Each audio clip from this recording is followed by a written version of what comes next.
Touch my head. Ooh, all right. What's up, guys? Welcome back to the Casino Ravens podcast, episode number 22. We've made it so much further than I thought I would. I know it's only 22, but hey, I don't do this kind of thing for a living, you know what I mean? So it's kind of cool that we've made it this far. Today I'm doing a little something different.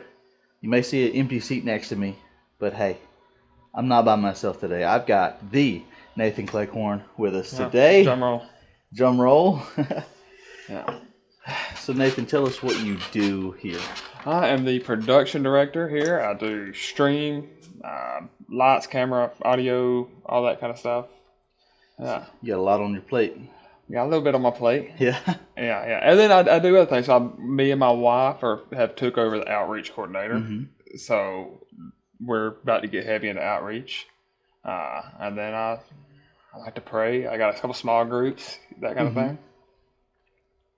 So where are you from, Nathan? Tell me the story of like where you're from, how you grew up, and how you came to be at Daystar.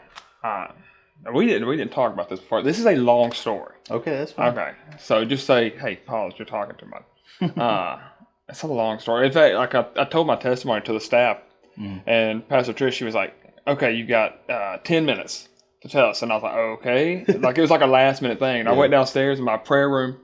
And I put a timer on my phone. I just kind of told my testimony. I'm like at 25, 30 minutes in. I was like, oh my gosh. So I come in the next day to do it. And I was like, hey, look, I can cut stuff out and get it to 20 minutes. She's like, you got 15. I'm like, So I did it in 15. So it's a lot. Yeah. It's a lot.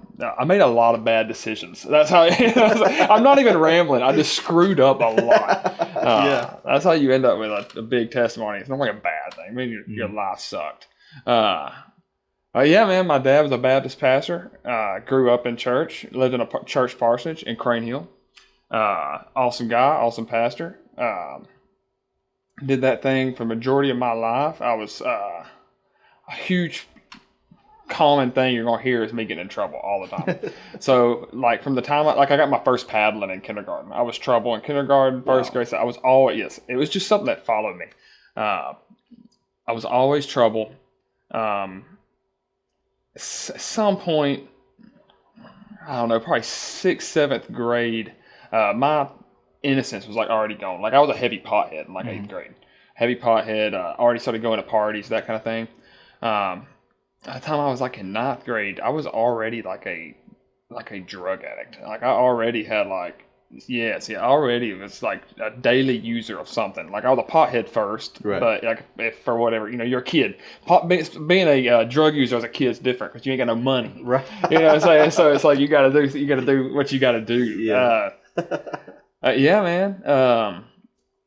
My dad, like I said, he was a great pastor. At some point, my mom didn't care. She had her own thing. She's gonna have a theme in here too, but she didn't. She didn't care for the church very much, or being a pastor's wife. So at some point we stepped away from the church, and around that time, things started going haywire. I don't know. I guess when I was in 10th grade, and I got arrested for the first time, because that's what you do when you're doing drugs all the time. You get arrested. Yeah. Got arrested for the first time, and it was a public intoxication charge. I got 6 months probation. Just a little jail time, 6 months probation. I was just turned 16. And I turned that 6 month probation and ended up being on it for 3 years. Oh, wow. Yeah. So I normally failed drug tests. I could not stay clean. Other things too. I was I'm banned from Fred's. I'm literally banned from Fred's. You can fact check. I'm gonna say a bunch of wild stuff. You can fact check all this with my wife. That's great. I'm banned from Fred's of all places. Yeah. They closed down. Yeah, and they closed down. Yeah. I probably helped with that. No. Yeah. Did a lot of wild things over those 3 years. But when I went to a boot camp. That was it was like major pain crossed with holes. It's a lot like holes, except it was like military-ish. Yeah. We did sling. You know what a sling blade is? Yeah. We sling bladed like holes, digs holes. We would sling blade. Like we would tackle this hill today, and then tomorrow we're gonna do this field, and then we're gonna do this field, and then we're gonna do this hill, and then by the time we do this, that hill's ready to go again. And it was just a constant rotation. Sling ain't easy. It was wild. It was a wild place. That scared me straight, kind of, for a lot of like a day. It made me like a day. Like, I come out of there. I could do a lot of push-ups when I got out of there. We did a lot of push-ups, but mentally it didn't really. But yeah, so around that time, I remember I got out. I had to go to an outpatient rehab kind of thing, kind of like AA for kids. But I had to go to one of these things. And I remember it was a Monday, and I remember going, my mom come up to me. She's like, I'm leaving you, Daddy. I can't do this no more. I heard this stuff my whole life. I was like, yeah, whatever. And I come back, and she was gone. Oh. She actually did. And I called her before I come up here. I was like, I'm sure he's going to ask me about my testimony. Is it okay if I share some of yours? She said, yeah. It's mine. It's yours to share. It's mine to share. She shares her testimony often. She is. She's the hero in this. She's the villain at the beginning, hero at the end. Okay. Nice. So, yeah. So she did. She left, and she got her boyfriend, and they did their thing. Boyfriend was a closet meth head. Which thing about meth, you don't stay in the closet long. No, you gotta get out and do some meth stuff. Mm-hmm. Meth. You don't do meth in the closet. No, you gotta go do some meth stuff. So eventually, they end up both using meth all the time, and they lived that lifestyle for many years. And I stayed on probation, and world went kind of haywire in a sense. My dad stopped pastoring. He didn't get jobed, but like as an adult, when I read Job, I was like, that's Dad. Like that's kind of what happened to Dad. Like not necessarily like, devil and the Lord's up there. Like if you consider my servant Patrick, not necessarily that, but just like he was a good man. Like and he's alive. I'm saying was, but he was at home who he was in the pulpit and who he was at work and at the football games and everything. He was gentle and kind, patient. Like nobody meets him and is like that. I hate that guy. He's just a good guy and he's sound. But threw him for a loop. Threw him for a major loop because he, like I said, it just wasn't in the cards. He wasn't. Anyway, so he stepped away from preaching. He still to this day don't really preach. He'll do a wedding or a funeral or something like that if somebody wants it. But so over the next few years, and I'm like I said, you let me know if I was like, hey man. No, but yeah, I'm getting to Daystar. How I ended up here. But so we did around like I said, it took about 3 years. I ended up getting off probation. Yeah. And literally went home. I had like pot at the house ready to go. Like went to the courthouse, turned 19. I did not earn my way off probation. You're supposed to earn it. Like you're supposed to be like, all right, he's a good person now. You can go. Like I turned to 19 and become an adult. They were like, he can either be an adult, we can move him to adult, or he can be a juvenile. And they let me off. I did not earn it. Nice. So I come home, got right back to it. My next few years of my life was like a rap music video, just freaking. Yeah, a lot of drugs, a lot of trouble. Everything that's in a rap video, that is my life. Trying not to incriminate myself too much online. Yeah. But I will say this, as far as like, I know you're the same way, but Daystar's good about discipleship and stuff. I will say, and my heart's so strong for discipleship because like I'm just like looking back, like I was kind of reflecting, like as I was going to come and talk about this, like. Man, like as far as like opportunity for church hurt, like I think like about how my life went, and like I said, I was on drugs at some point around those 20s.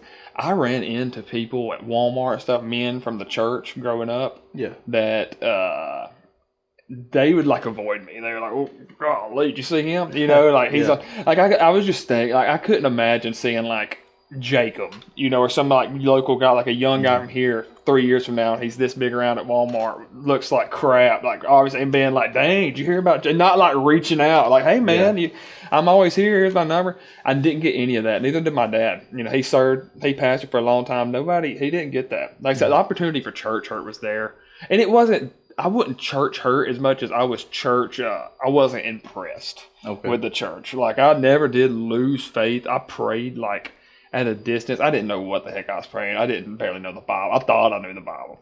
Around all my little druggy friends, I thought I was a major Christian. Like I didn't know anything.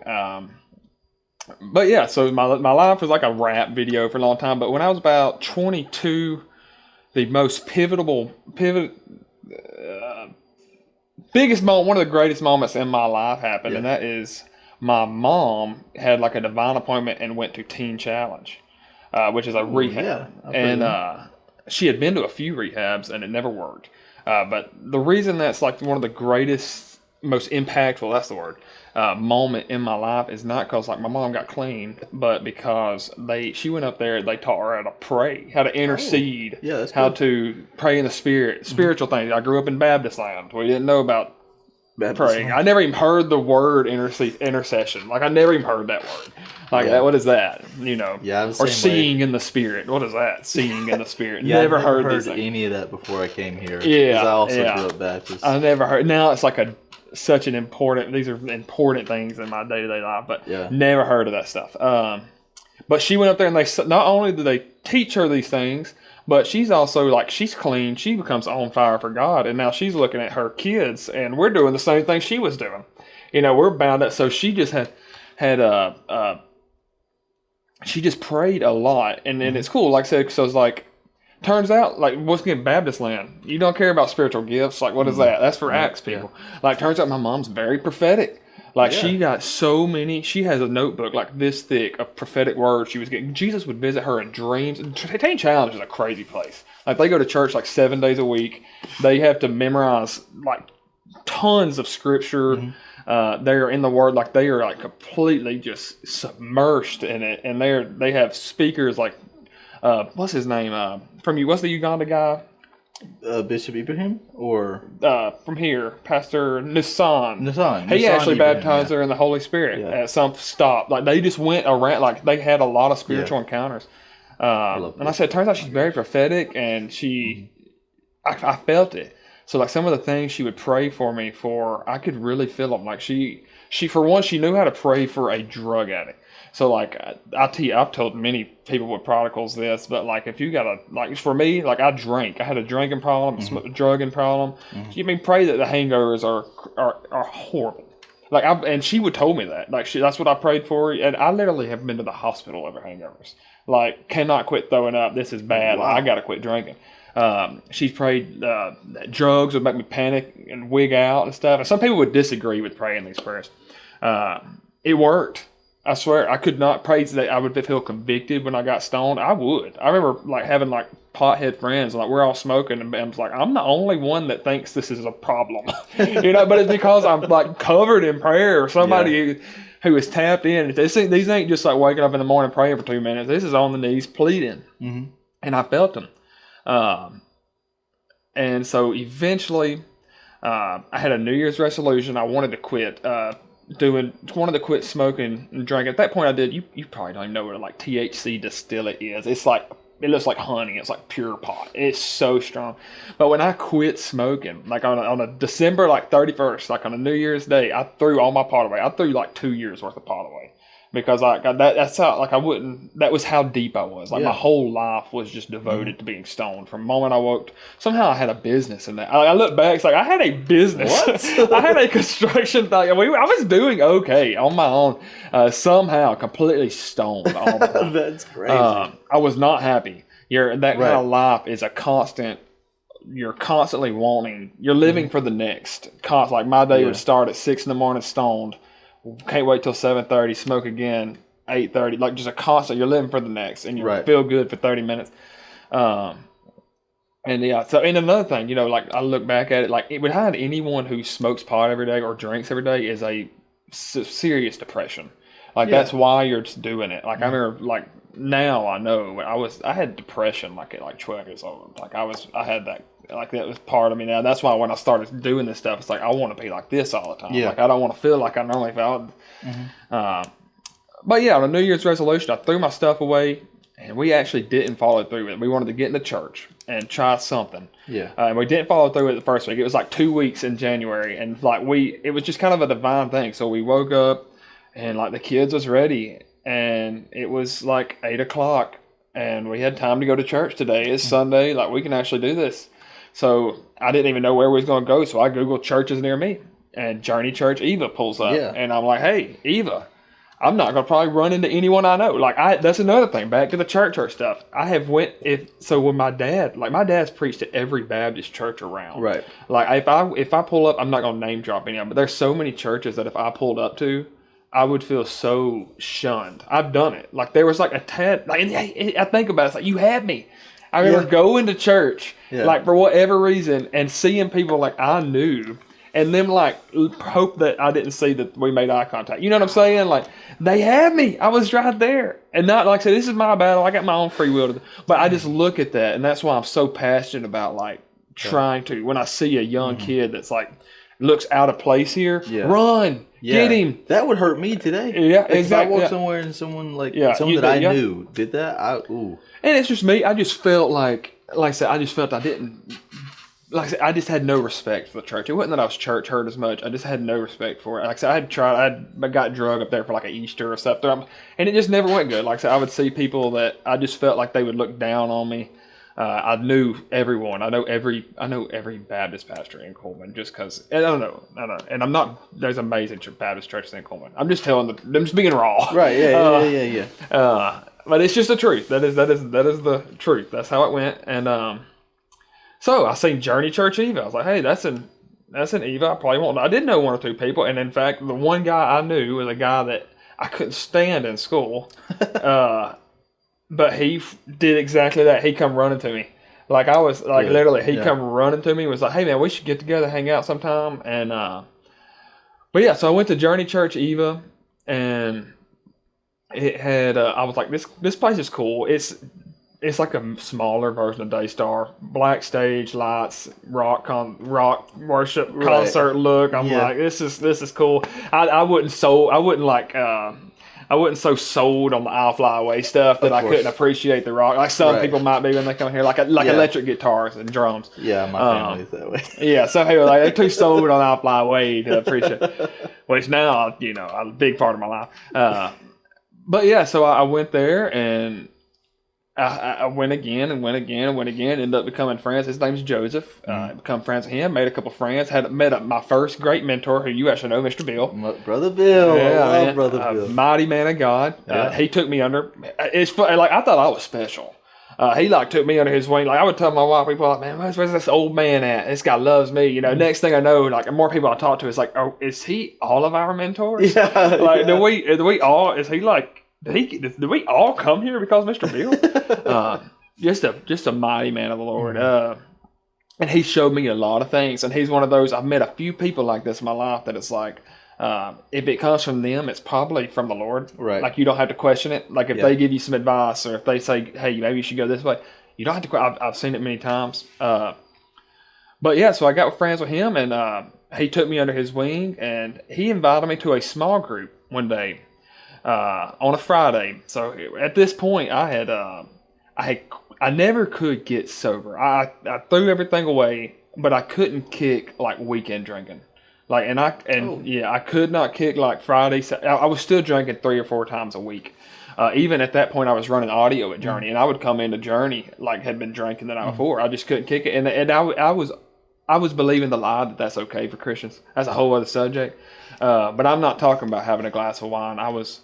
I tell people, my issue with drinking is I'm very good at it. Oh, so I'm very good at drinking and smoking pot. Very good at it. Like my wife, once again, I drink straight vodka, and could talk to a preacher or a cop, and they would just not know. I don't know why. It just, I just did that, and I liked it, and I did it often, and I could not kick it even at that point. So when I quit smoking and started going to Journey.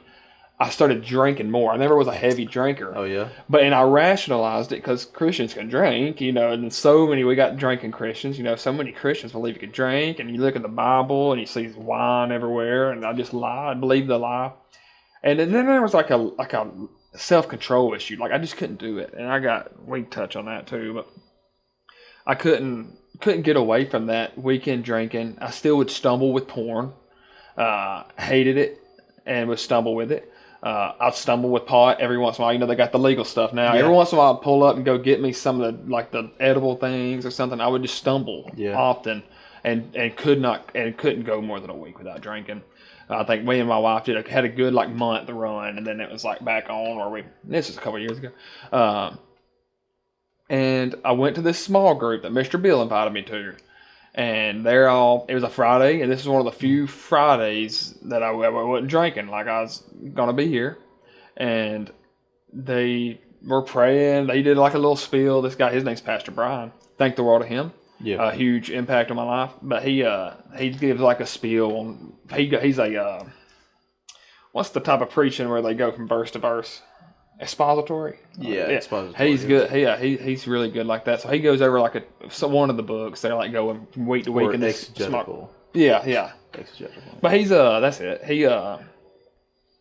But yeah, so he goes over his thing, and there's a people there. They're all from Journey, and they got this chair out. I don't know if you've ever been to an environment like this. They got this chair out, and there's a boy comes up there. And I remember him, he had glasses. He was like a kind of a druggy looking kid. Relatable, cool. I say that, not as a negative. Right. They done brought him here. And he wore glasses. And I remember him praying for his eyes and believing that his eyes are going to be healed. I've never seen nothing like this. I've been in church my whole life. I've never seen anyone pray for, like right here, we're going to lay on the hands, and like they're telling him to go into the bathroom and look and see like in the mirror. Because they asked him, you've seen the healing process, but they asking him like, is there ways that you can make, what? And he's like, couldn't see up close or something. So I remember them sending him to the bathroom over and over again, and it was getting better each time, and they just kept laying hands. I remember thinking, what in the world? I've never seen it. And they was all praying in tongues. And I'd never heard, my mom did that stuff. I didn't like it.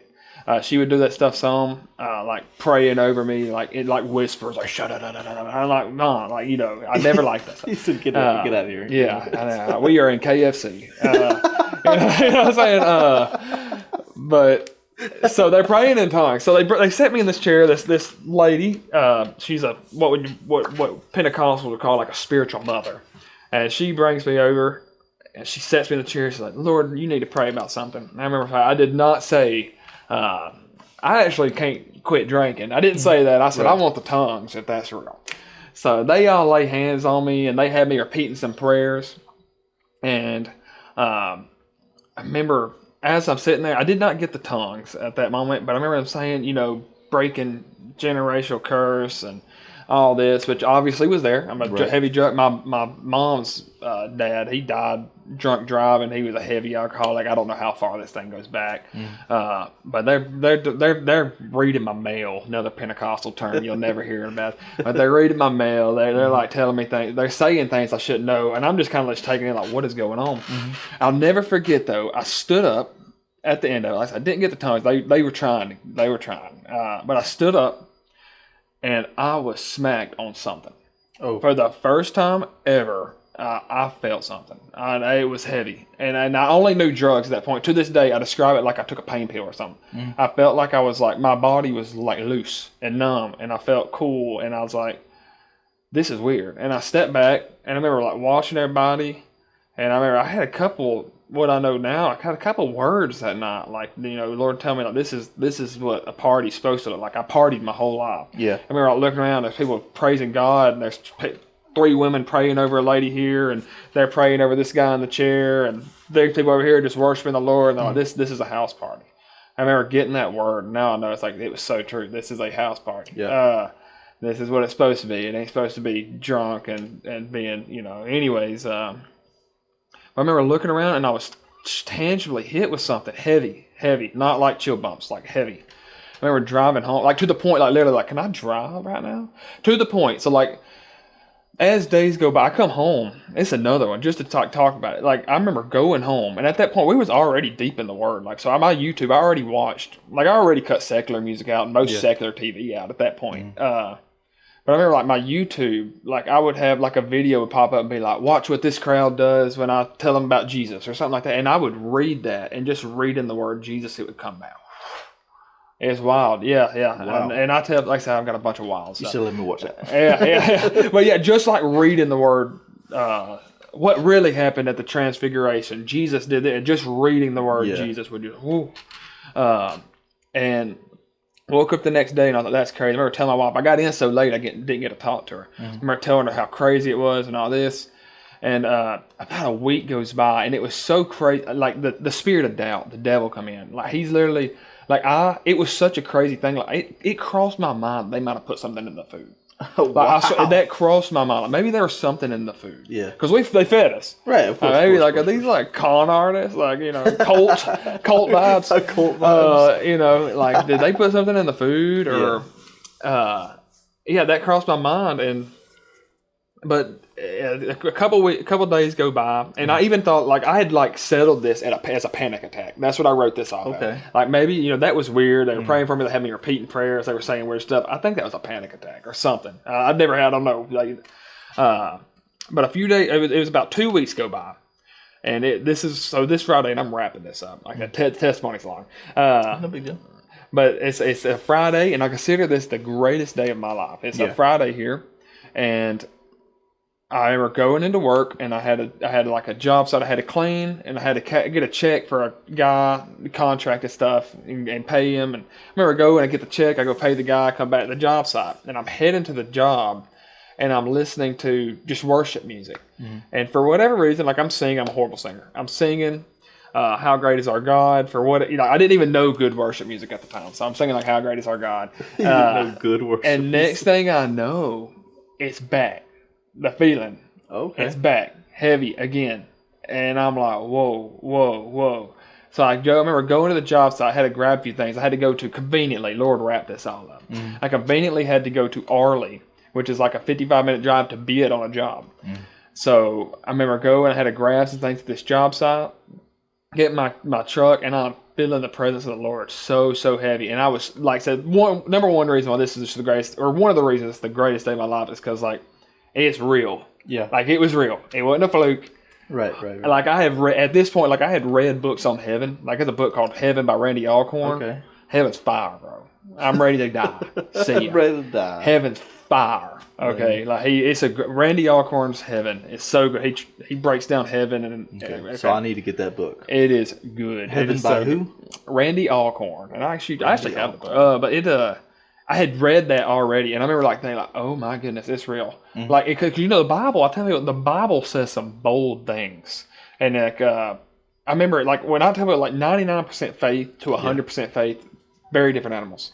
At this that day, at this moment when I'm feeling this again, 100% of faith, it's check marked. I have 100% faith.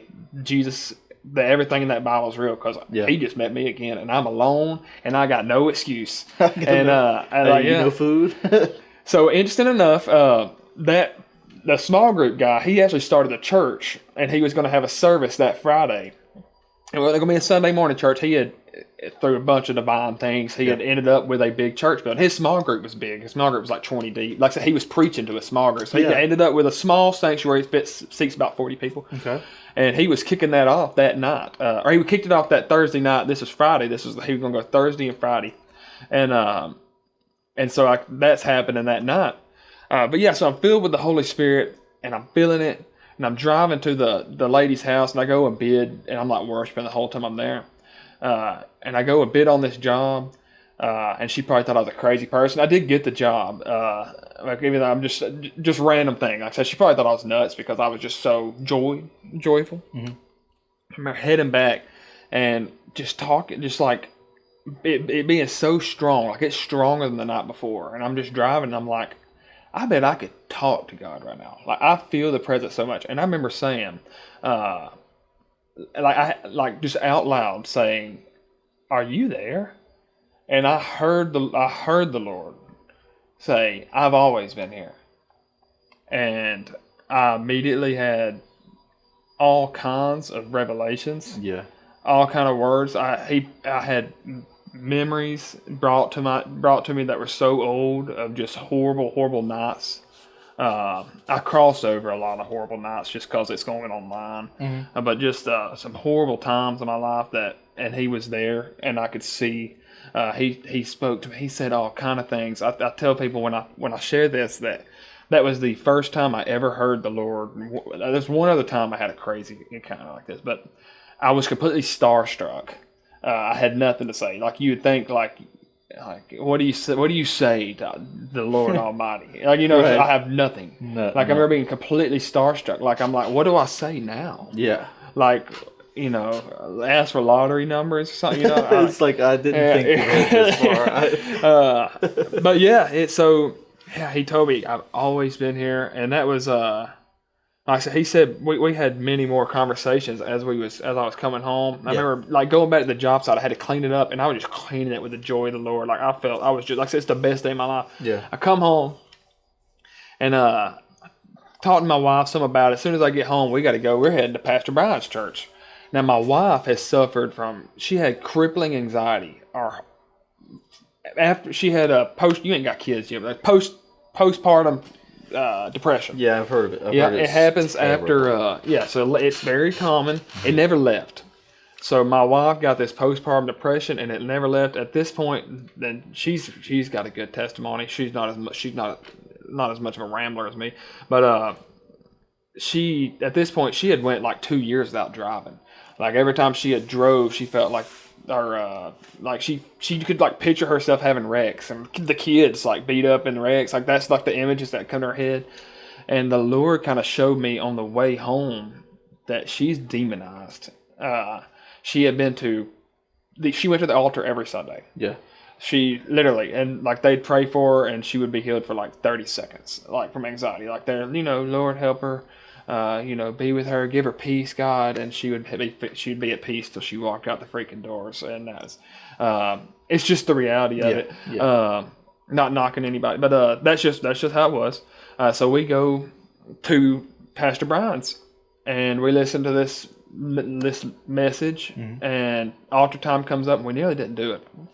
Bring her up to the altar. I'm like, hey, this is my wife. I seen y'all healing. I seen y'all talking about all that demon stuff. It's my wife. She has severe anxiety. She hadn't drove in 2 years. Like going to Dollar General was like a feat. That was like a major deal. Like it was bad. Like for me, like that's a lot. Like my wife can't get groceries. She can't work. She can't, and it's hard on her as a woman. Like her contributions, like it broke her. That was rough times, especially for her. Yeah. But I remember him pray, and I was like, I feel like it's gone. Like the Lord told me, like it's leaving tonight. And he asked her some questions, had her repeat some prayers, and said, all right, spirit of anxiety, you heard her. You have no place inside her. In the name of Jesus, come up and out of her mouth right now. There she went. Bleh, bleh, bleh. And I remember thinking, and everybody's clapping. I'm like, okay, this is good. My wife's good. Like right. On the floor, like dry heaving. This is good. This is good. But yeah, so that was the first time I ever seen a deliverance, and I knew then that was something I wanted to be a part of. Right. She was healed ever since. That never happened again. I knew then, like I started piecing together, that's what happened to me. So like the chair time, I sat in the chair, I stood up, I feel weird. To this day, this has been years. I have never drank or smoked or anything again, ever. Wow. I sat in a chair, a bunch of people prayed, breaking a bunch of curses over me, come out of him. Filling with the Holy Spirit, and to this day, I've never drank again, never smoked again. She, because of me, she had herself a drinking problem too. Never drank since then. We've never drank again. Incredible. It's been a long time. It's crazy to look back. It's like I said, I was a heavy drug addict at 14, 15 years. It still blows my mind. I was like, dude, I'm just happy as a sober person. Like it's crazy. But yeah, so we do. She gets delivered. Ended up getting with Pastor Brian, become a very strong member of that church. I went to 2 churches at the time. I went to Journey. I also went to his. Yeah. And learned everything I could from him. Learned everything I could from these fantastic mentors at Journey. Had a Pastor Joey out there. It's awesome. One of my favorite people on the planet. Yeah, that's I was like Blake. I tell Blake, I love Blake because I was Journey's Blake. Oh, wow. And for people that don't know Blake, he's a young, on fire kid here. But I was Journey's Blake. Like I would ask them questions all the time. That's why, I tell him, like, the only reason I have answers to all these things you're asking is because I was asking them too a few years ago. Yeah. And so how I ended up at Daystar. That's how I ended up. That's how I turned into Nathan. I remember I went through Freedom. At some point, I had a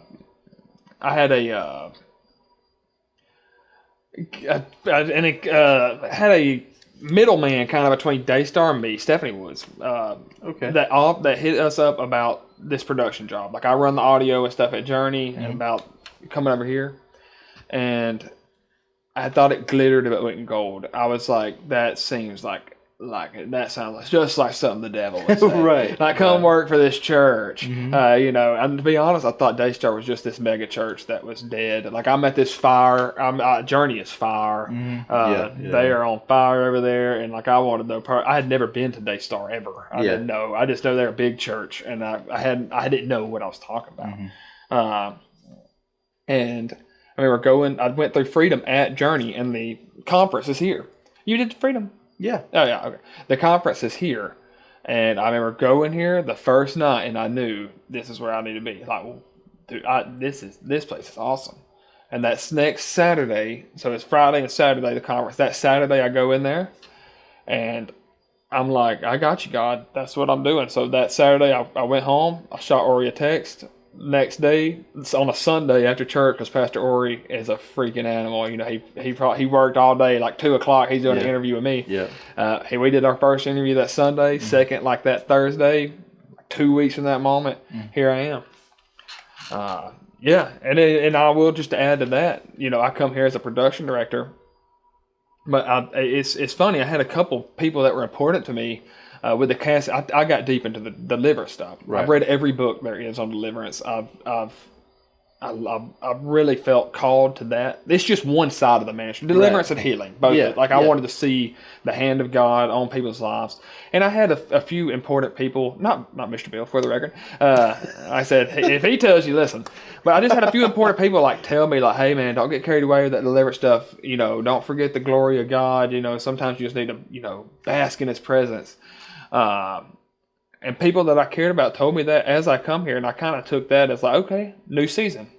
Like I listen, like I'm gonna come here, I'm gonna start reading leadership books, and it's a new season. No more deliverance.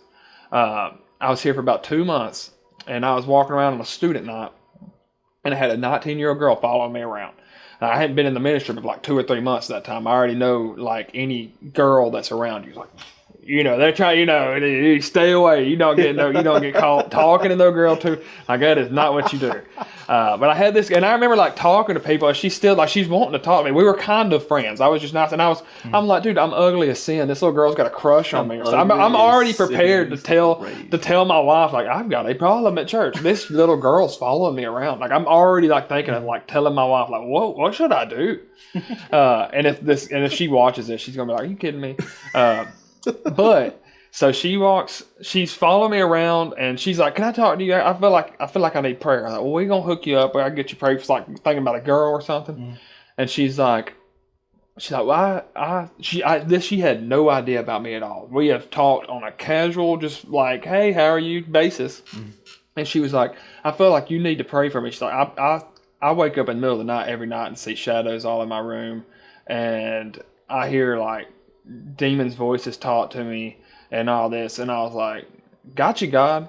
Like, okay. You said, okay. And I right over there, I stood in that hallway because I didn't want to go in a room with her alone. Right. And I started to pray for her, and God sent an angel, PA, a woman presser, walking up right as soon as we started. God sent an angel right on down, a literal angel for the record. And there she went manifesting, and we did a good deliverance then, ended up getting her full deliverance in a small group of mine where she got really let go, forgiveness. Yeah, the one you have on Saturdays? That's the one. Yeah. Nice. So we ended up, she got the job finished in there, and I knew then, I was like, okay, my journey's not done. This was random, and ever since then, I've been here for 8 or 9 months. Ever since then, I've did a deliverance in every one of these small group rooms, boy. That's awesome. It's just random. Like I said, they find me, just instances just like that. Yeah. 5 people will find me, and they'll say, and it's like I say, it's not me. I'm just leading them through. They're doing it. Them, Jesus is coming out. It's you. There's no power I have. But ever since then, like I said, that's like I said, with her, I was like, okay, God, I got you. Like the season's not over. You don't want me to leave deliverance at home and come here. You want me to bring it here. Right. So yeah, since then that's where I've been at. And I see, like I said, get so far. There's nothing that touches my heart more uh, than, like I said, being a part of someone's story. Because it's got my wife's story, like the peak of it. My story, the peak of it is getting delivered, getting set free from the crap inside of you, getting the Egypt out of you. Right. That's where you get Yeah. the word deliverance. Is getting the Egypt, like in Exodus, they still had the Egypt in them. It's getting all that crap out of you. Yeah, I've had a few weird encounters in the last couple of months myself. Really? Yeah. Mostly, well, primarily while I'm sleeping in my dreams, right? The Are we about to first, do a deliverance on TV? that's up to you, man. But the first one, it was like in the middle of the night. So, I wake up in the dream and I'm in my room and there's something like I can't move and I can hear something whispering, just weird. Can't really understand it. And I try to say the name of Jesus because I know And you can't. that the name Jesus has power, and I couldn't. It's like I just couldn't form the name. Sound was coming out, and the J was hidden, but I couldn't get the name out. It's like my tongue wouldn't move right, and my mouth would just distort. It was weird, and no matter how hard I tried to get up, and then I was able to finally break free. I got up, still trying to say it, and I seen this hooded figure, and I run up to it because I don't know where this courage comes from, because I don't know if I'd have this courage if I were to have a face-to-face encounter. But I run up to it and I grab it and I look at it. Well, obviously I look at it in the face, but where the face would be, right? Because it was just dark. Yeah. I couldn't see it. I say, "You have no power here. In the name of Jesus, you've already been beaten." And then the hoodie, like I said, it was hooded, just goes limp, and the lights turn on, and I'm able to just throw the hoodie or hood or whatever in the corner, and then I go And back this to is a sleep. dream. This is all in dream. Yeah. But it was like I was actually awake and doing it. Because then I actually wake up and I'm laying in my bed and I'm looking around like, what just happened, right? Yeah. And then that next day, or maybe like that day of when I woke up, I'd gotten back from working and I sat down at my desk in my room and I fell asleep. My door was open. Well, my door was like cracked. And I suddenly raised my head and I'm looking out of my door. Door is now wide open. Asleep in your dream. Yeah, asleep in my dream. And it's as if the door, like a camera zooming in on the door, and whispers of multiple voices are getting louder and louder and louder the more it increases in size, right? And then I snap awake and I struggle to get my head up and focus on the door that is actually closed now. Don't know what happened there. Couldn't fall back asleep after that. I was terrified. I just I got up and I left the room. I was like, I don't know what's going on, but I'm not gonna stay in this spot anymore. Yeah. But that was it right there. And how long ago was that? That was like I don't know, 3 weeks ago. 3 weeks ago. Yeah. Well, like I said, we won't do it on this, but dude, I'll lead you through the same prayers I lead everyone. It's not me. Like I said, it's just the same prayer. I said, so the reason I like a deliverance is an act of intercession. Like we said, like an intercessor, like the best example of an intercessor to this day, like a modern intercessor. There's for the word intercession, we see it in several different spots, but the best spot to have it match up with what I'm trying to say is a lawyer. Yeah. Like a lawyer has the same rights as the judge and his client. But he knows things that the client don't. He knows how to word things. He knows how to get around the law. Unfortunately, we see it all throughout the Bible. There is a courtroom situation going on, and the devil will get himself. He uses loopholes. He's crafty. Yeah. He uses loopholes. He waits for us to slip. Sin is crouching at the door, waiting to come in. Yeah. And it does, and it's trying to come in, and we don't know how often we slip, and that's why, like I said, I don't have all the answers as far as like how they always come in. I know they come in from sin, and it's very hard to just live sinless. Right. And if you sin, I tell people, if you sin one time, you're eligible to have something torment you, come in full with your dreams, full with your sleep. I mean, that's the number one thing that he can do to hinder someone's life. I mean, running on 2-3 hours of sleep because you keep having freaking nightmares, that's a pretty good job if his job is to torment us. Yeah. It's a pretty good job at it. And that's a very common one. And this is just an example of, like I said, and it kind of comes into like the number one question in deliverance, the number one comment on deliverance that I have went through time and time and time and time again, and it's the devil's favorite lie, and that is that Christians can't have demons or be hindered by demons or nothing, or have a demon in it. That's every deliverance I've ever saw, including my own, including my wife's, was a Christian. Yeah. Every single one of them. And actually, Mark 7, I believe it's Mark 7, talks about it's the children's bread. Remember the Canaanite woman come to Jesus, and her daughter was sick, had a demon, and he said, "Why should I take the children's bread and throw it to the dog?" It's the children's bread. This is it's for us. Yeah. Deliverance is for us. Like, it's for Christians. And like I said, it's the devil's favorite lie, because Christians preach this. Like, yeah, you can't have demons. You can, you're a manic depressant. You take anxiety medicine, but you can't have demons. Anxiety is always a demon. Yeah. For the record, I will go on, like I said, I won't say everything like that, like addiction and stuff, but I pretty much every time I've ever laid hands on someone with severe anxiety that's a Christian, they're ready to let it go, they're a child of God, they surrender their body, they have no unforgiveness towards anyone, and they're suffering with major anxiety, it comes out every time. It's always depression the same way. Depression, anxiety, always freaking demons. I think there's a demon behind every suicide. Yeah. But yeah, I hear crap like that. That's the same kind of story that girl had.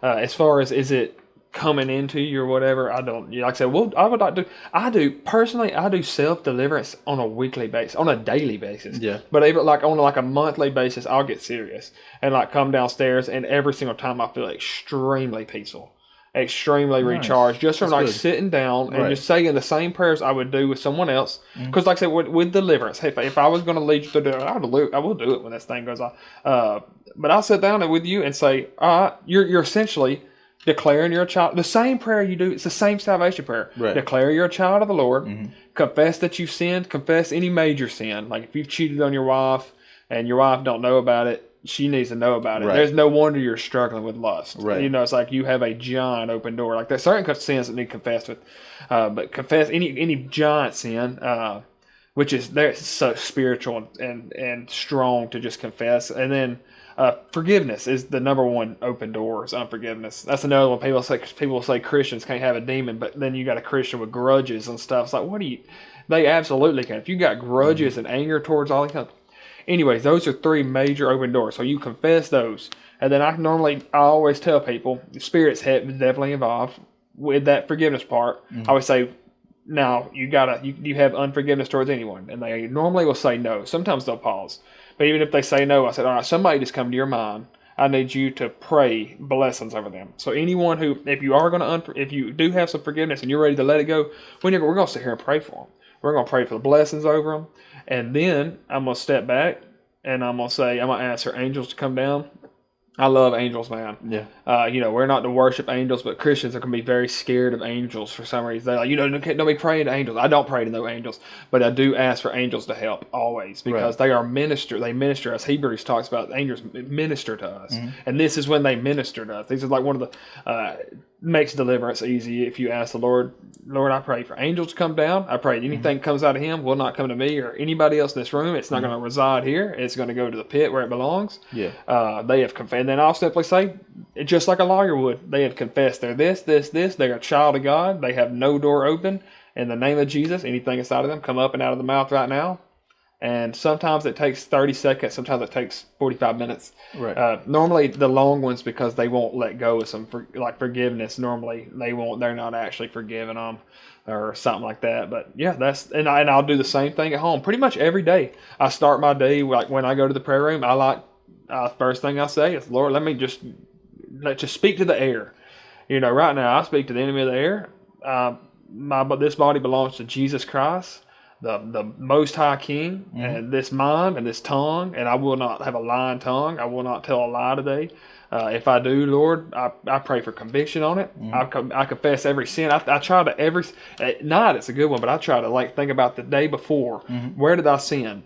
Okay, I told a lie here. I told a lie here. I looked at a woman too long here. Whatever it is, and I confess those things. And you'll catch yourself when you're doing that. It's like, hey, I confess lies often. I need to watch my tongue. Right.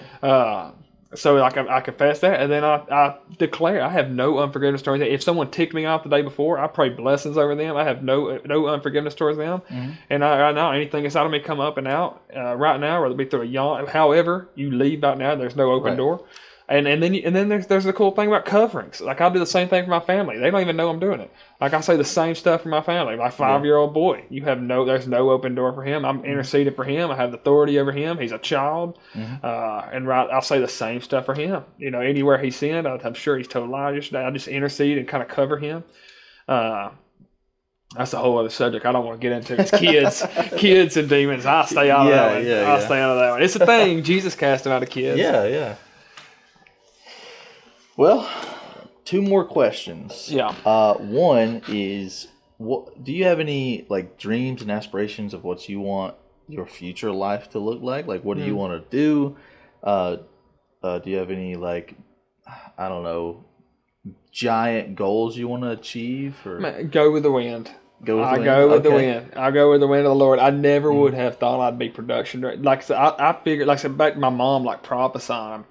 She's got, like, when I tell you that she's got words from the Lord, like she literally has it written down. Nathan will cast out demons. That's a random prophecy. That is crazy. That's a random prophecy. Anyway, she did not call a production director. She did not. Now she wrote that down. I'd be calling her for words all the time. She did not call that. I didn't either. It's a random one. I doubt 5 years from now I'll be a production director. I can say that. I doubt that. I love pastoring. I love outreach. I love churching. I guess everybody in ministry's goal would be some kind of church plant. But like I said, I go with the wind. I'm nowhere near ready to pastor a church. Nowhere near. You don't want me pastoring a church. Nowhere near ready for that.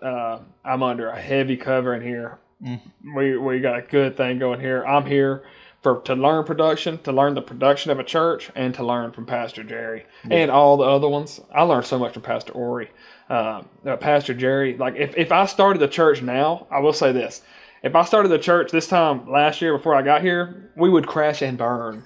If I started the church now, we'd probably do pretty daggone good because Pastor Jerry's so good at it. Yeah. Like literally, like if you have like it's all about like having a servant heart and caring about the one, like all of these things that he focuses on. Like you work here for a year or two and you want to start up a church, you at the right place. You are, but that's not really my thing. Like I said, I want to go wherever the Lord called me. You never know. I might be in India or something. He need me mission trip or whatever. You never know. Yeah, you need to come to Uganda next year. I do. I've never been to Uganda. That would be amazing. I know. And you went. Yeah. You had a couple cool things happen. Yeah, I've gone twice. I'm going next year. I was trying to go this year, but I couldn't pull it off. Yeah. I'm going next year. I want to go when Pastor Jaron goes. With the kids thing. So you want to go in January? Yeah. That's where I went. That's when I went last year in January. And it's cool. They actually let me speak. Yeah. That was incredible. It's wild. And how many did you speak to? 3,500. 3,500. I was not expecting it. Okay, I wouldn't because it wasn't planned. I wasn't asked to beforehand. It was the very last day, and it was the last guest speaker that had come with us. And in the middle of his little 15, 20-minute sermon that they had going on, I felt just a word hit my heart, and it was, I always can tell that it's the Holy Spirit when my heart is beaten like I'm in the most exciting situation, but it's a normal, I'm just sitting there like I always do, right? And then just scriptures comes to mind, multiple that connect, and then a tiny little word for it. And I was like, okay, I'll write that down. I don't know what that's for, but I'll have it whenever I need it. Right. About that time, Bishop leans over, because he's sitting right here. He leans over in the middle of this guy's message and goes, hey, do you want to say something? I was like, yeah, sure, absolutely. So he ends and he introduces me. I get up there and I say good morning and I turn around and the whole place is packed. Out the door is packed. People are looking in through the windows and the balcony. I was like, Wow. this is crazy.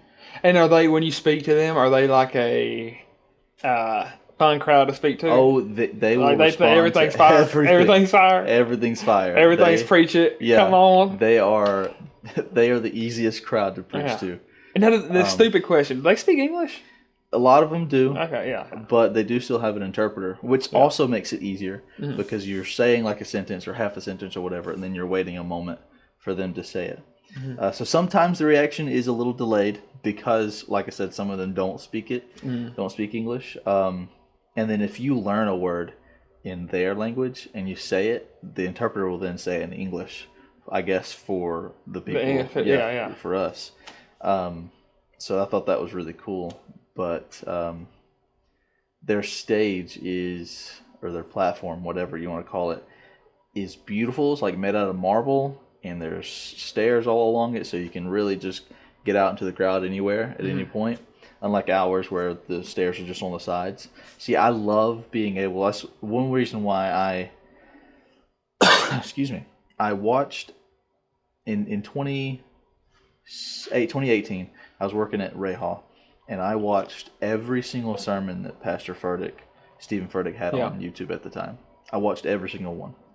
And I loved it because he had the stairs in the front, and he would go down them stairs and walk in the crowd and like use the congregation as sermon illustrations and stuff like that.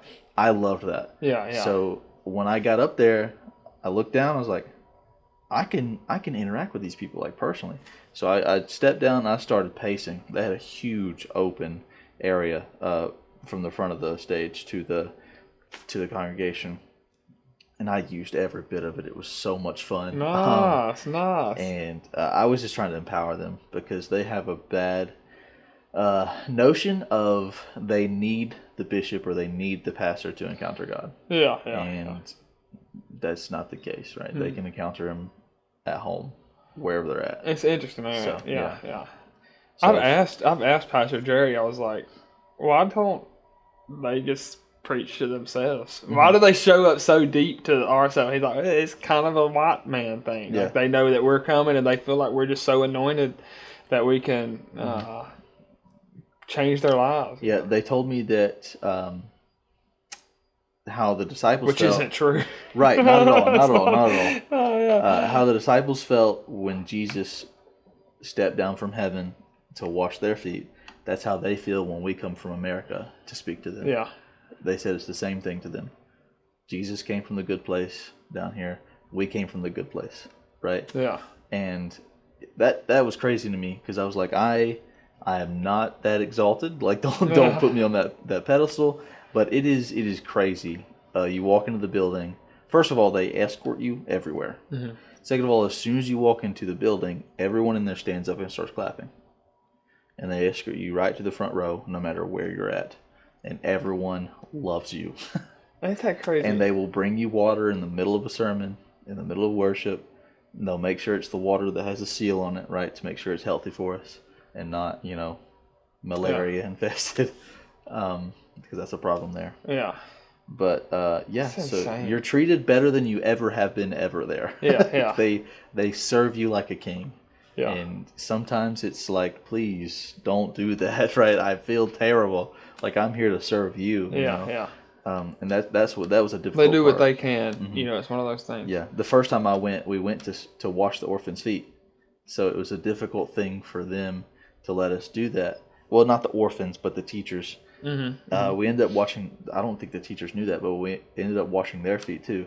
And they, oh my gosh, they had a hard time sitting down and letting us do that. They were like, please don't do that. I was like, sit in this chair. Put your feet in this water. Yeah. Let me wash it. I love Daystar, man. Daystar's all about like that kind of like that feet washing. Yeah. You do. Yeah. Have you did COJ? No, I definitely don't do that. I missed COJ. I came back from Uganda in January. And I was supposed to leave for COJ 3 days later. And I was so exhausted and so behind on that's right, yeah. School already that I let that get to me instead of going, you know what, I'll do what I can. And then my teachers are just going to get over it, right? I'm going to COJ because the whole college was invited. I had sponsors that paid for me. Yeah. And I felt terrible because they had a basket for me and gifts that they paid money for. And like when I found out, I don't even know who it was. I'm sure they know exactly who I am, and they know that I didn't go. And I don't know how they feel about that because I don't even know who it was.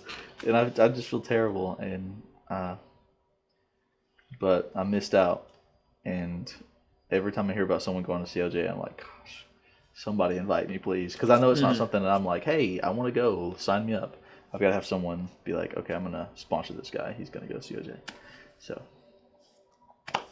It's a good thing. It's a good thing, man. You got to go. I know. You've been doing the Daystar too long. I know. That's what I'm saying. I've been here for 3 years and haven't gone to COJ. Yeah, COJ's cool. Last question. If there was anything that you... actually, I want to talk about 2 more things. I'm going to talk about the other thing first. You told me a little story, I think, when you were at an event or something about talking or speaking in tongues, and you walk across the line or something. Yeah. Let me go. Okay, so I'm at a Perry Stone conference with Brother Bill. Mr. Bill brought me to a Perry Stone. So everything had already happened. Everything, my whole testimony had already happened at this point. So we're at a Perry Stone conference, and it was... I hope he don't watch this. It was kind of boring up until this point. It was a 3-day thing. Camping with him was fun, but it was 2 or 3 days we were there. But like we saw some great speakers. Jensen Franklin was there, and John Kilpatrick. The worship to me was horrendous. It was a guy who everyone was like, "This is a legend." I can't remember his name, but he was to me so boring. He was like Stevie Wonder type. Like everything's like upbeat and like organs, and I just thought it was like, God, I could not stand it. You can't even worship this. Like my hands hurt. Like this is worship. Anyways, the whole thing, I was like kind of like I'm ready to get home. Like this has been cool. Jensen Franklin was great. John Kilpatrick, awesome. Perry Stone talks a lot. So I heard he's who I'm here for. Like, he gets up to speak. He's going to speak on post-trib versus the pre-trib. He goes for an hour and a half just like this, and I'm like, this is like I'm sleeping. Like post-trib, pre-trib, get it. All right. Anyways, all over my head. Like anyway, I leave that for the smart people. They can fuss with that. That ain't. But at the end, this was the last night. Now on Friday nights, we like to pray a prayer. We like to get everybody activated and praying in the Holy Spirit. At this time, I had a prayer tongue. At this time, I got it, and that's a cool story in itself. But I had I spoke in tongues at this time. It was on my own. I got it. But he's like, I want to form a wall from left to right. If you speak in tongues, if you got a prayer tongue or however he said it, from left to right, I want you to just go and I want you to just pray in the Spirit. And if you don't have it, we got a prayer team that's going to stand 10 feet in front of that wall. And I want you to come up and receive your gift. And so I'm sitting up there and I'm like, well, I ain't got it. Maybe I'll go to that wall. Well, ironically, now that I'm thinking about it, the same woman who tugged me and put me on the chair, she's like a spiritual mother, awesome woman at Journey. She grabbed me. She's like, go down there. You need to go down there. I'm like, okay. So like the wall's already formed. People's praying in tongues. You can hear it from far away. And I go walking, and I literally walk in it. I take like a step into when I get to the wall, like walking to my spot. Like I felt it from like my head down. Like as my foot crossed the line, from my head down, I felt like a sharp, like a lightning strike hit me. And I couldn't even pray in tongues. All I could do was da da da da da da da da da da. Wow. Yeah, so that was me. I was just like da da da da da da. I could not even pray in my tongues. Like it was like I had no control over my mouth. And to the point, like I was looking around, and Perry Stone come walking by. He had security guards with him, big burly security, and they're doing it too. Da da da da da. Everyone was doing it. People was falling out left to right. My legs was like spaghetti. And I don't know what I walked. I walk into some glory presence, boy. Right, yeah. There's so many spirit-filled people praying in the Spirit. There's something powerful about spiritual language. Everyone, that's a whole another subject. So many people like that have the tongues will be like, well, it's just for you and God. It's not for any. And it's like it doesn't edify. They'll bring up the 1 Corinthians and all that, and I agree. Like I don't want to sit and listen to somebody speak in tongues on a stage for 30 minutes and nobody interpreting it. But I always tell anyone, if you don't think tongues are powerful, let 5, 6 people stand around you and lay hands on you and pray in the Spirit for 15 minutes. Yeah. And you're going to feel something. You definitely You're going to will. feel the Lord. Yeah. Like I said, there's something about it. But yeah, I did. That's that story. I walked into it, and I that was, I actually said there was one other time where I spoke to the Lord, and that was that night. So I come home, and Mr. Bills, he's not a bad singer. Anyways, we're driving home, and he's like singing. He's singing over the music. And I remember, like, I'm so, like, full of spirit. He sounds like an angel. Right. Like, I'm like, Mr. Bill, you are killing it right now, bro. This is beautiful music. Yeah. We get back, and I remember, like, ate, and it's like the food tasted so good. We were laying in my tent, and the Lord was just there, and I just talked to him. And it was an awesome thing. Yeah, that's something I'll live with forever. So, like, I'll endure the preaching that wasn't. It was good. Jensen Ringham was awesome. Yeah. But Perry, like I said, I'll take the 1 hour and a half Right. Perry rant for that. Yeah. Nice. That's that story. That's awesome. I love that story. I only got a small part of it at the time because we were talking about the guy that you went for. I forget why we were talking about, but we were here like for on like the stage funeral. or something. No, really? We were in the booth, Oh yeah. And like I was there from 11 to like 6 o'clock, and that wasn't supposed to happen at all. But, I was supposed to leave at 2, but then we talked forever. But it was a great conversation. Don't get me wrong. Last question? What is something that God is teaching you right now? Right now, I am in a way it's interesting because I joined the ministry. And I'm, in a way, joining the ministry for most people, I feel like for some people, I don't know, for somebody else maybe, joining the ministry would be like a nest job. Where like, like the eagle in the nest, or even like a milk job, like a milk versus meat. Right. But like for me, this is meat.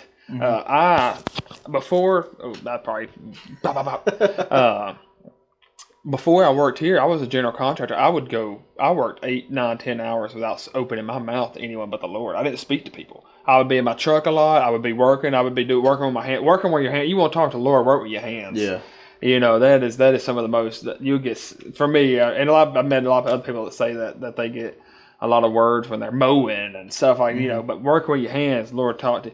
But I did so much of that. I would really just pray for hours a day. In my own way, I would just pray 4 or 5 hours a day about things. I was so close with the Lord around all this time, as I'm telling you, the Perry Stone, like all that whole last year is what it was like. Last year, like the Perry Stone, like that year there, I was just like I had gotten the tongues, and I just prayed so much, and I learned so much, and I would read so much Bible, and I cleared so many books. I was in such a nest, like the Lord was there. And when I took this, I knew this. Like he had told me, like we had worked. I knew when I took this job, I was leaving that nest. Like I'm officially, like it is. I have been poured into. Right. Like it is now time to pour out. And he's trying to show me like I can do things. I can do things. I don't have to have I don't have to feel that feeling. To go and pray for somebody. You've been equipped. Like I used to do that. Like I used to be like, and it's like right now, like you talked about the thing, and like I'm not really feeling like the Lord. Like no, like you actually don't have to feel the Lord. Right. Dude, that's But he's like showing me like, I'm equipped, to do these kind of things on my own. Like I said, it's like I said, I'm on the meat now. I don't just get to sit in the prayer room for 2 hours because I'm my own boss. Stuff like I used to just come in when I want to because things is going down in the prayer room. And like I said, it just don't happen now. Now it's like my prayer room's that closet over there. Like I pray in there a lot. I get like you got to talk to people. When the more you talk, the less you can like get intimate with the Lord. I feel like for me, like working with people took a lot of that away. But yeah, that man, a lot of things.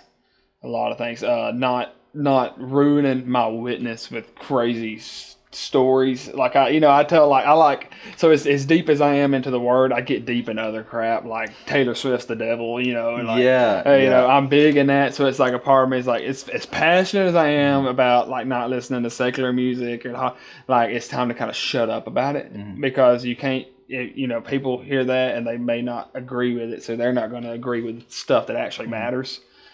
So like that's something he's shown me over the last few weeks. Like don't watch what you're saying about things that don't matter. Yeah, to be honest, a little while back, I decided to try to do a Christian dating app. Yeah. I think one was called like Upward or something like that, and it's supposed to be only Christians on there, right? And I was like, "This." I've heard about those. I've never been on one, but I know where this is going. Yeah, and like I just see some of the most like it seems like on fire people for God, and then I'll read their bio and it'll say something about being a Swiftie. That is the biggest like you talk about turn me away. That'll do it. Swiftie. Because like you can't tell me that you see all these videos of what she does on stage and be a Christian and be like, yep, she's cool. No, they're doing rituals on stage. They are. And like she's literally doing like witchcraft stuff, like hand signals and stuff like that. If you get like I said, I just like talked about how I gotta get away. But if you get like deep in it, they are 100%. They pray over these. I'm not even gonna get there because everything I just said will become invalid. Because it's like, wait a second, he thinks that they pray over their music and devote their music to demons before it comes. I like I said, if you sing, I tell people all the time. Okay, it's funny. I remember growing up and like having like kids like that weren't allowed to watch Harry Potter, and I thought that's crazy because I was a preacher's kid. My parents didn't care about watching. Yeah. My kid ain't watching no freaking Harry Potter. I love Harry Potter. You do, yeah. You're kind of on that train. Yeah, you're kind of with like I said, but like me, like I said, it's one of those things. So like with the deliverance stuff. I've seen the devil a lot. Yeah. And I don't want him. And it ain't it ain't a fear thing. It ain't a fear thing. It's a no.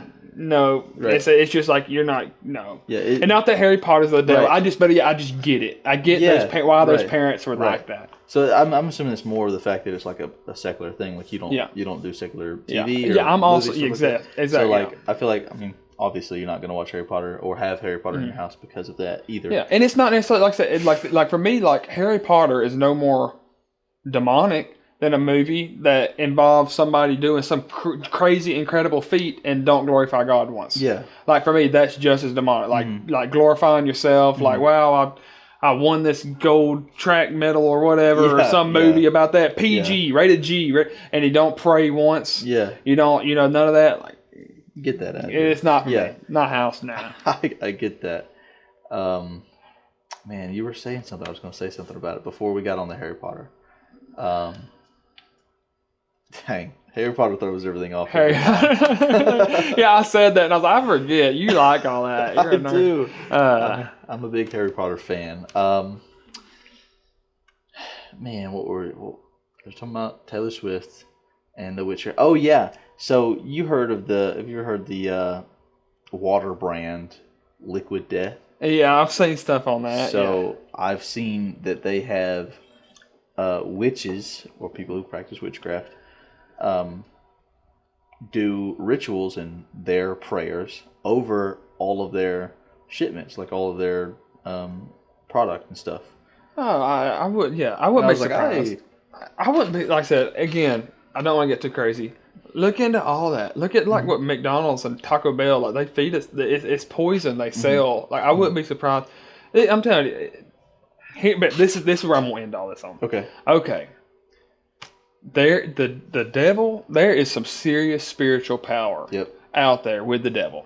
As far as witches, if you listen to, there's some great podcasts of just testimonies. Listen to an ex-witch. Like they will tell us crazy stories of what is that, astral projection or whatever. They're going into other people's homes and like attacks on like other witches. Like there's crazy story. Okay.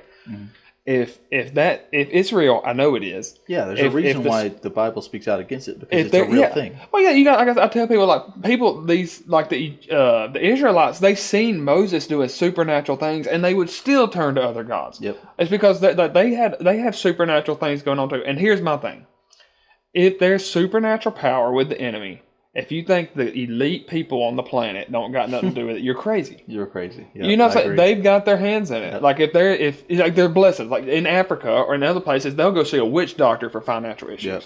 Like if the devil can help someone financially, why the heck is our greedy millionaires in the world not doing it? Like I said, it'll discredit everything I said. But I think, like I said, the power of the enemy is probably all over the place. It's probably like I said, Taco Bell. He is the god of this Starbucks. World. That's what I think Scripture says, that he's the god of this world, right? So like, of course, he's got power here, like if you give it to him. Yeah. But obviously, he only has the power that you allow him to have, because we are children of God. Right. So he doesn't have to have that power over us, and we can take it back from him. Yeah.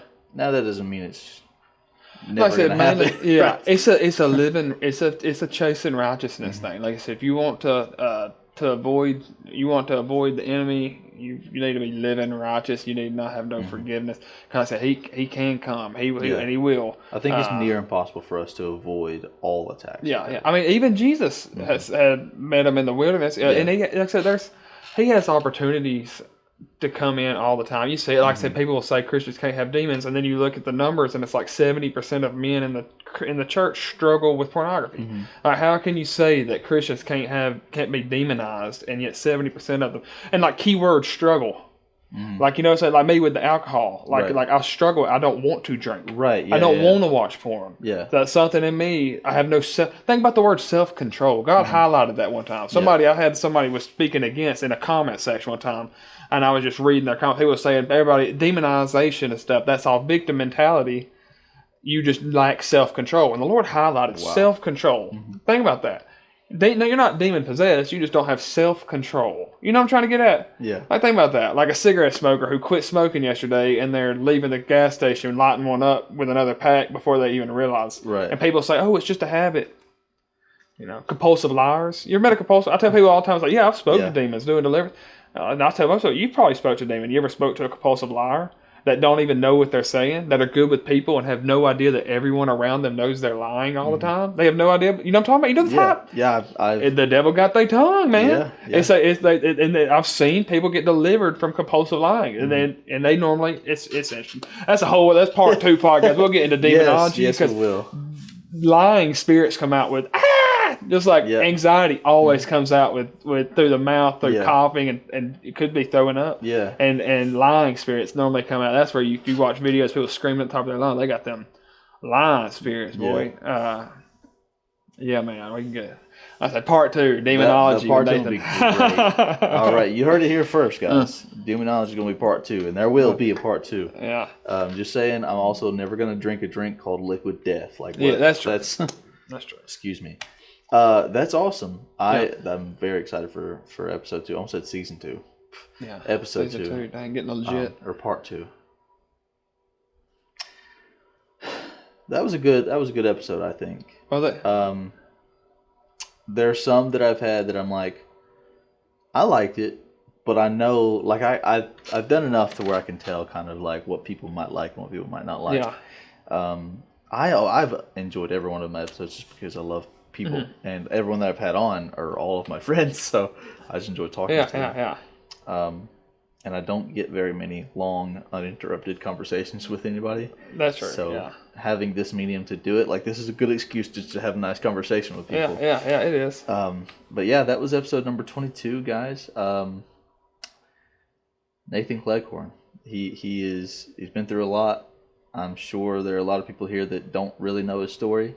He's behind the scenes a lot, and that's why I do this, so people that are behind the scenes can also be heard, because they've got some stories, bro. Like, just because they don't be out here talking about it all the time doesn't mean it's not there.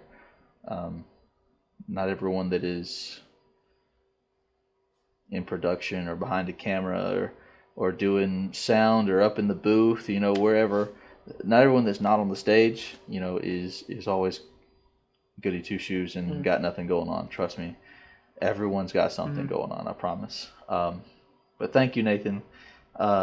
If you haven't subscribed yet, I meant to say this at the beginning. I always say at the end. I'm trying to get to where I say at the beginning. Makes a lot more sense. If they stayed this long, they subscribed. Yeah, that's what I'm saying. So, if you're not subscribed and you stay this long, you might as well subscribe. Like, I don't know what you're doing if you're not subscribed already, and you're, I don't even know how long we are in this podcast, but make sure you hit the bell icon and turn all notifications on. And if you like something or didn't like something, put it in the comments. Any questions or concerns, also put that in the comments. I will see it, and whenever I do, whoever's with me on that next episode, we'll talk about it. We'll get into it. Or maybe it'll be a completely like bonus episode in the middle of the week. I don't know. No one's commented yet, but I'm waiting on the first one. You might as well be it. Yeah. But thank you for coming by. Peace. All right. Can you get yourself going and turning the camera off? Or can you cut that out? So what? Do you